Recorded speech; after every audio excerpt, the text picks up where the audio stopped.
never came. After a brief pause, the car moved forward again. It came down the street slowly, right past me. A couple about my age occupied the front seats. The man was driving. His wife or girlfriend waved her arms frantically, her face angry, no doubt chastising him for his carelessness. And the man held his right hand in a placating gesture, as though asking for calm, for time to explain. They didn't even notice me. What should I have done?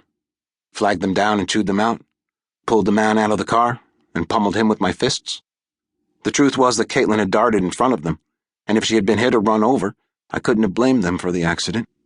My daughter was careless, extremely careless, and more importantly, disobedient. And yes, I had been careless too.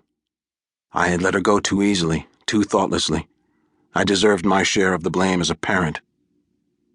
I went back inside the house, where the smell of fried hamburger hung thick in the air, and waited for Caitlin to enter the front door. You might think I grew more and more angry as I waited, that I paced and stewed and contemplated the appropriate punishment for a child who blatantly disobeyed me and almost ended up dead as a result. But I didn't. Abby and I agreed we would never raise our voices to Caitlin, and we would certainly never lay hands on her in anger.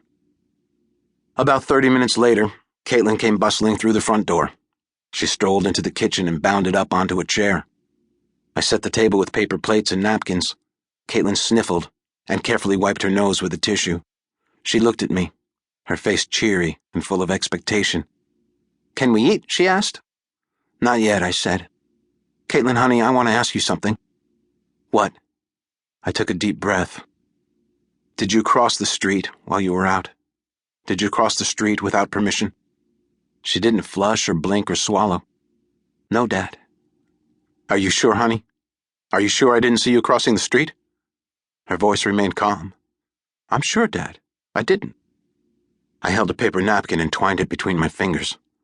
I released it, letting it drop to the table. Caitlin, for her part, didn't seem to notice. She stared back at me, eyes wide and innocent. They were completely free of guile. I said, "Are you telling me you didn't cross the street and almost get hit by a car? I saw you, honey. I was in the yard watching you." Her face flushed a little. A tint of red appeared in her cheeks, and while Caitlin wasn't a crier, I thought she might break down after being caught in such a blatant lie, but she didn't crack. She remained composed, a little 6-year-old poker player. "I didn't, Dad," she said. "No." I didn't lose my temper, or send her to her room, or give her a patented fatherly lecture on the importance of telling the truth. I didn't do anything, except stand up from the table, go to the stove, and make her a plate of food. I brought back the food and put it in front of her. The two of us sat there, as the sunlight slanted through the kitchen window, eating our burgers and fries like an all-American father and daughter. We chewed our food and talked about her friends, and what time we thought her mom would be home. We never again spoke about crossing the street, or her near-fatal run-in with the car. And I never told Abby about it. At some point, all parents realize their children have layers that may remain forever unexplored. Maybe I learned it sooner than most. For whatever reason, Caitlin's uncharted depths formed a black hole at the center of my being, and when she disappeared 6 years later, I thought of that moment often. Part 1. Chapter 1. Somehow the dog knew he wasn't coming back. I picked up Frosty's leash and jiggled it while walking to the door, but he didn't follow. Ordinarily, that sound made him jump and run, his nails clacking against our hardwood floors. But this time he slinked away, head down, eyes averted. I called his name, but he ignored me. So I went to him. Frosty was a big dog, a yellow lab, gentle and friendly, and smart enough to recognize something unusual in my voice, something that told him this wasn't going to be a normal walk. I made a grab for his collar. Frosty tucked his head down against his shoulder so I couldn't attach the leash.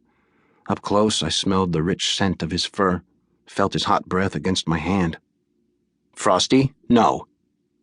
My frustration grew and I gritted my teeth, felt the molars grind against one another in the back of my mouth. Frosty ducked even more. Without thinking, I brought my free hand up and gave him a little swat on the snout. He surprised me by yelping, and I immediately felt like a jerk, an indefensible son of a bitch. I'd never hit